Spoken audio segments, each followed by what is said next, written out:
सर्वांचं पुन्हा एकदा टर्निंग पॉईंट्स या ऑनलाईन एज्युकेशन प्लॅटफॉर्मवर हार्दिक स्वागत आहे. भारत भौगोलिक विभाग याविषयी आपण प्रश्न पाहत आहोत. प्रिव्हियस इयर क्वेश्चन्स ऑनलाईनवर स्वरूपात. ओके, तर आपण थेट मुद्द्याकडे येऊया. आपण दाऱ्या घाट त्याच्या डॅश डॅश या अद्वितीय भौगोलिक वैशिष्ट्यासाठी ओळखला जातो. हे अंगणवाडी मुख्य सेवा परीक्षेमध्ये प्रश्न आला होता. तर ते सह्याद्रीमधील एक व्ही आकाराची दरी, दाऱ्या घाट जी आहे ती व्ही आकाराची दरी, यामुळे ते ओळखलं जातं.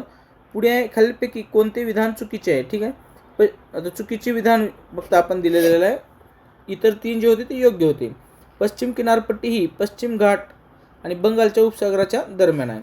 आता इथं सरळ सरळ तुम्हाला एक लक्षात ठेवा की ज्यावेळेस अभ्यास करता त्यावेळेस नकाशा लक्षात ठेवणं गरजेचं आहे. हा भारताचा नकाशा आहे. ओके, या बाजूला जे काही डोंगर रांगा आहे, पर्वतरांगा आहेत, याला पश्चिम घाट म्हणतात. इकडं जे आहे ते पर्वतरांग. ओके, आता इथं काय म्हणलेलं आहे, पश्चिम किनारपट्टी अर्थात इकडल्या बाजूची पश्चिम किनारपट्टी ती पश्चिम घाट आणि इकडल्या बाजूला कोणता समुद्र आहे, अरबी समुद्र. म्हणजे पश्चिम घाट आणि अरबी समुद्राच्या दरम्यान आहे. तर बंगालच्या उपसागरच्या दरम्यान नाही. बंगालचा उपसागर कुठे आहे? बंगालचा उपसागर हे भारताच्या पूर्वेला आहे. ओके, या इकडं बंगालचा उपसागर आहे. या ठिकाणी अंदमान व निकोबार बेट आहेत आणि अरबी समुद्रामध्ये जे लक्षद्वीप बेटे आहेत, जे केंद्रशासित प्रदेशाची राजधानी कवरती आहे, ते केंद्रशासित प्रदेश अरबी समुद्रामध्ये आहे आणि बंगालच्या उपसागरामध्ये अंदमान व निकोबार बेट आहे. मग हे जे विधान आहे ते चुकीचं आहे. त्यामुळे अशा प्रकारे तुम्हाला कशा प्रकारे चुकीचा प्रश्न टॅकल करायचे ही पण माहिती असणं आवश्यक आहे. भारतीय वाळवंट हे अरवलीच्या पश्चिम किनाऱ्याकडे आहे. हो, आता तुम्ही इंस्टाग्राम रील्सवर बघितलं असेल किंवा कशा प्रकारे सुप्रीम कोर्टानं 100 मीटरपर्यंत का 100 फुटापर्यंत ही असं मानलं जाईल, काहीतरी XYZ कोर्ट चालू होता. ते मला लक्षात आठवत नाही. बघा, अरवली पर्वतरांगा या ज्या आहेत या बाजूला आहेत, भारताच्या पश्चिमेकडे आहेत. ओके, पश्चिम किनाऱ्याकडे. आणि या अरवली पर्वतामध्ये काय होत असतं, जे इकडला भाग आहे याचं ते वाळवंटीकरण थांबवलं आहे अरवली पर्वतामुळं. परंतु ते खाणकाम जे आहे, खाणकाम केल्यामुळे मोठ्या प्रमाणात भारताचं जे आहे म्हणजे वाळवंटीकरण होणार अशी भीती निर्माण झाली. परत सुप्रीम कोर्टाचा एक निर्णय आल्यामुळे मोठ्या प्रमाणात तिथं काय हे झालं, म्हणजे रोष आला जनतेमध्ये. त्यांनी मोठं आंदोलन केलं. पुढे कोणत्या 2 देशांची भारतासोबतची आंतरराष्ट्रीय सीमा सर्वाधिक लांब आहे?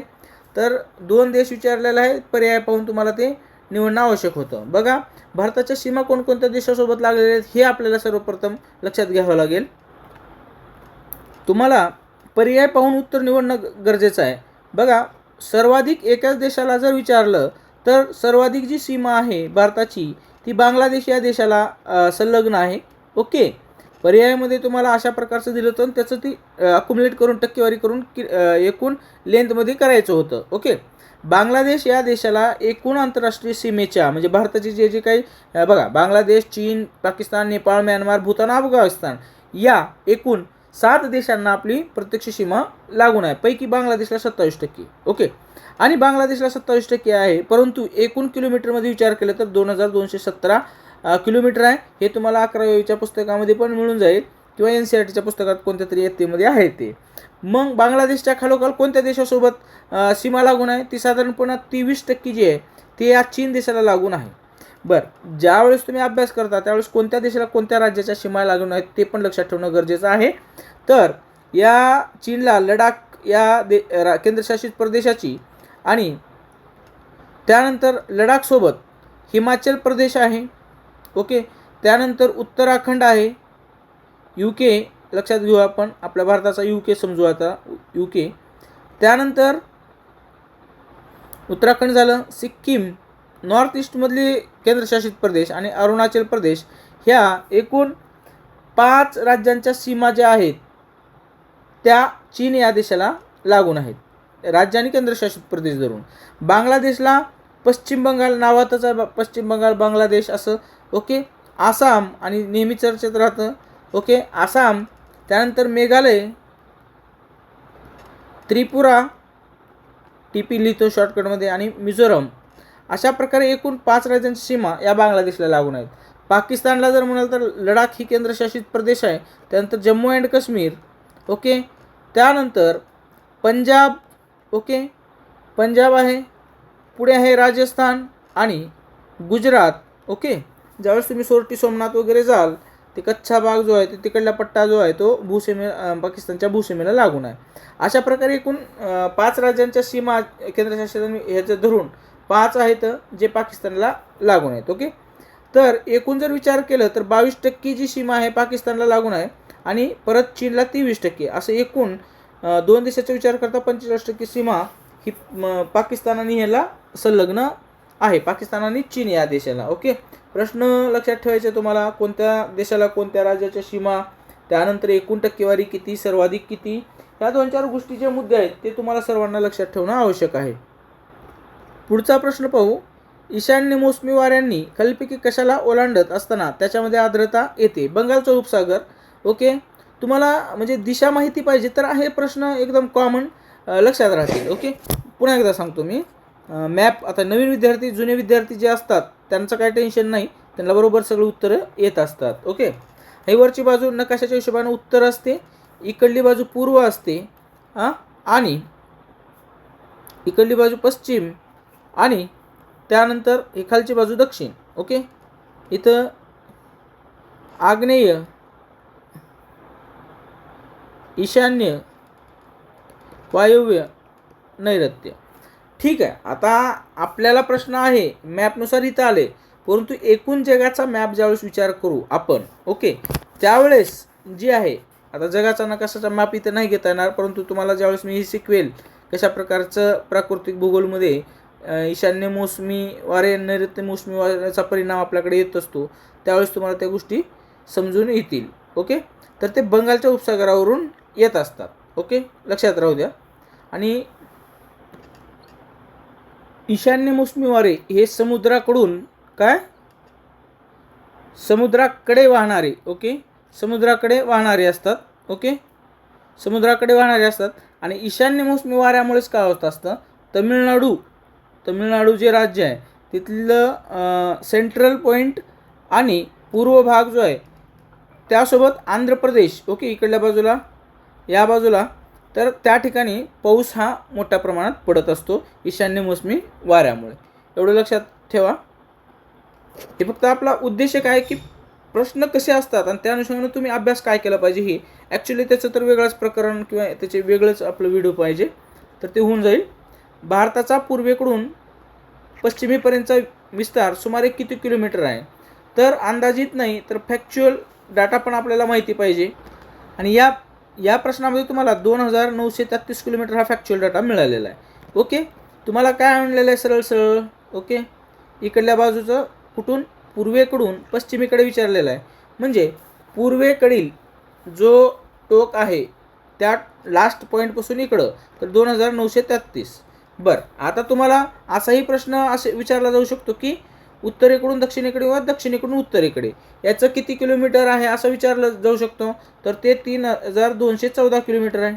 ओके, आणि म्हणजे उत्तर दक्षिण लांबी जी आहे ती पूर्व पश्चिम लांबीपेक्षा किंवा अंतरापेक्षा काय जास्त आहे. हे पण एक कन्सेप्च्युअल डाटा जे तुम्हाला लक्षात ठेवायचे आहे. ओके, अशा प्रकारे तुम्हाला प्रश्न विचारला जातो. त्यानंतर भारताच्या सगळ्यात पूर्वेकडील ठिकाण कोणतं, त्यानंतर पूर्व म्हणजे टोक कोणतं, उत्तरेकडील कोणतं, इकडं पश्चिमेकडे कोणतं, हे देखील पॉईंट तुम्हाला विचारलं जातं. जसं पश्चिमेकडे जर विचार कराल, इकडं आपण पूर्वापासून घेऊ, पूर्वेकडील लास्ट टोक जे आहे पूर्वेकडील ते अरुणाचल प्रदेश या राज्यामध्ये आहे. ओके, आणि त्याचं नाव जे आहे किबिथू, हे 10वीच्या पुस्तकात तुम्हाला मिळून जाईल. पश्चिम किनारपट्टीवरचं लास्ट टोक आहे, म्हणजे भारताचं लास्ट पॉईंट जे आहे ते गुजरात या राज्यात येणार साहजिकच, आणि तिथं जे नाव आहे ते गुहर मोठा. ह्या दोन्ही पॉईंटवर प्रश्न आलेला आहे. आता राहिला आपला उत्तरेकडे म्हणजे जम्मू काश्मीरकडे उत्तरेकडील जे लास्ट पॉईंट आहे त्याचं आहे ना दफ्तर, मी यांना दफ्तर नाव आहे परंतु मी दफ्तरामुळे लक्षात ठेवलेलं आहे, शाळेचं दफ्तर हे काश्मीरमध्ये आहे, JNKमध्ये. आणि दक्षिणेकडील जे यावर खूप वेळेस प्रश्न येत होता त्यावेळेस मुख्य भूसीमेचा जर विचार केला तर कन्याकुमारी हे पॉईंट आहे. ओके, अशा प्रकारे पूर्व पश्चिम दक्षिण उत्तरेकडले पॉईंट्स तुम्हाला लक्षात ठेवावे लागतील. त्यानंतर भारतीय महावळवंट महावळवंट कोणत्या भागात आहे? भारताच्या पश्चिमेला आहे, लक्षात घ्या. राजस्थान. मॅप लक्षात समोर ठेवा. बघा, भारताच्या उत्तर दक्षिण सीमेची व्याप्ती 3214 किलोमीटर. आत्ताच विषय झाला आणि ते प्रश्न आलेला आहे. भारत हा उत्तर गोलार्धातील उपोष्णकटिबंधीय उच्च दाबाच्या पट्ट्यातून निर्माण होणाऱ्या ईशान्येकडील वाऱ्यांच्या प्रदेशात वसला आहे. ते वारे दक्षिणेकडे वाहतात आणि कॉरिओलसचा प्रवाहामुळे उजवीकडे विक्षेपित होतात. कॉरिओलसचा इफेक्ट हे तुम्हाला लक्षात ठेवायचे आहे. परिणाम काय ते हे काय एवढा व्हिडिओत नाही होणार, त्याला लय व्यवस्थित समजावून सांगावं लागतं. खालीलपैकी कोणते पठार पश्चिम आणि दक्षिण भारतातील सर्वात मोठे पठार आहे? अर्थात दख्खनचे पठार. आणि दख्खनच्या पठार म्हणजे महाराष्ट्राचा जो मोठा भाग आहे तो दख्खन पठाराचा देखील भाग आहे. ओके. कोकणच्या इकडल्या भागाला दख्खनचं पठार म्हटलं जातं. एक लक्षात ठेवायचं आपल्याला. सह्याद्रीच्या पूर्वेकडील पश्चिम किनाऱ्याच्या दक्षिणेकडील भागाला मलबार किनारा असे म्हटले जातात. पश्चिम किनाऱ्याच्या दक्षिणेकडील भागाला ओके, पश्चिम किनाऱ्याच्या दक्षिणेकडील भागाला इकडल्या बाजूला इकडं कोकण जसं महाराष्ट्रात म्हटलं जातं, इकडं मलबार असं म्हटलं जातं. पुढे आहे द्वीपकल्पीय पठाराच्या दख्खन पठार विभागाला कोणते विधान अचूकपणे लागू होते? नर्मदा नदीच्या दक्षिणेला असलेला हा भूभाग आहे. द्वीपकल्पीय पठाराच्या दक्षिण हा ठीक आहे ना, नर्मदा नदी आहे आपल्या. ओके. मॅप घ्या. इकडं महाराष्ट्राच्या इकडं गुजरात आणि महाराष्ट्राच्या बाउंड्रीला नर्मदा नदी, इकडल्या बाजूला दख्खन पठार आणि ते नर्मदा नदीच्या दक्षिणेला आहे. नर्मदा नदी उत्तर. ओके. भारतातील खालीलपैकी कोणत्या प्रदेशात तापमानात कमालीची तफावत आढळते? तर गंगेच्या मैदानामध्ये खूप मोठ्या प्रमाणात तफावत, थंडी खूप आणि गरमी पण खूप. ओके. दिलेल्या पर्यायापैकी कोणता भारतातील सर्वात जुना भूभाग दर्शवतो? द्वीपकल्पीय पठार. खालीलपैकी कोणता भारतातील गंगा मैदानाचा भाग नाही? तर मोलासे मैदान नाही. ओके. भारतातील बहुतांश राज्यांच्या सीमेला लागून असलेले राज्य कोणते आहे? म्हणजे असा एक राज्य आहे की ज्या राज्याच्या सीमा भारतातील सर्वाधिक काय म्हणतात त्याला, राज्यांना किंवा केंद्रशासित प्रदेशांना लागून असेल तर ते आहे उत्तर प्रदेश. त्यानंतर पुढील प्रश्न आहे, खालीलपैकी कोणते भारतीय राज्य हे तिन्ही बाजूंनी बांगलादेशने वेढलेले आहे? त्रिपुरा या राज्याला. ओके. त्यानंतर खालीलपैकी कोणते भारताचे सर्वात दक्षिणेकडील टोक आहे? तर ती इंदिरा पॉईंट. मुख्य भूमीचं मी सांगितले कन्याकुमारी मुख्य भूमी. ओके. परंतु तुटक जर म्हणलं तर तिकडं इंदिरा पॉईंट. मॅकमोहन रेषा ही कोणत्या दोन देशामधील सीमारेषा आहे? भारत आणि चीन या दोन देशादरम्यानची जी सीमा आहे तिला नाव आहे मॅकमोहन सीमा. त्यानंतर दख्खनच्या पठाराचा योग्य आकार खालीलपैकी कोणता? तर त्रिकोणी आहे. दख्खनच्या पठाराचा योग्य आकार हा त्रिकोणी आहे. मुख्य भूप्रदेश आणि बेट समूहासह भारताच्या किनारपट्टीची एकूण लांबी किती आहे? तर 7516.6 किलोमीटर आहे. ओके. आज आपण इथेच थांबू. भारताचा भौगोलिक भूगोल याचा पार्ट 2 उद्याच्या व्हिडिओमध्ये आपण सविस्तरपणे पाहूया. व्हिडिओ आला तर नक्की शेअर करा, सबस्क्राईब करायला विसरू नका. काही अडचण असेल किंवा माझं चुकलं असेल तर यावर तुम्ही व्हॉट्सअप देखील करू शकता, कमेंट बॉक्समध्ये सांगू शकता.